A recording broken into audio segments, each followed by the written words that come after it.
الله وبركاته. النهاردة رجعنا لكم بفيديو جديد. بإذن الله هنتكلم في هذا الفيديو ازاي نجيب لعيبة الأساطير. هنتباكج الأساطير تاع رونالدينهو نص ملعب ليفربول، الحارس اللي بيلعب في الدوري الإيطالي بكل سهولة. بإذن الله هنعرف خطوة بخطوة ازاي نستفاد بالصفقات دي ونضيعش ولا صفقة عشان خاطر اللعيبة دي بتوصل 105 و104.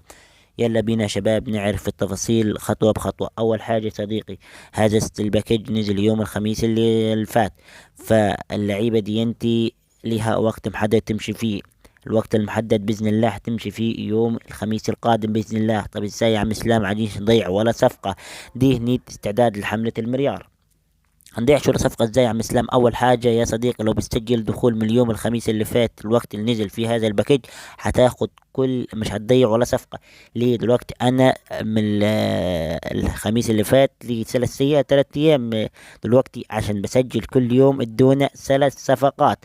كده يا صديقي، كده لو بتسجل كل يوم هيدوك كل يوم ليك صفقة لحد يوم الخميس القادم. يعني لو سجلت يوم لغاية الخميس القادم كده مش هتستفاد بالصفقة، كده هتروح عليك صفقة.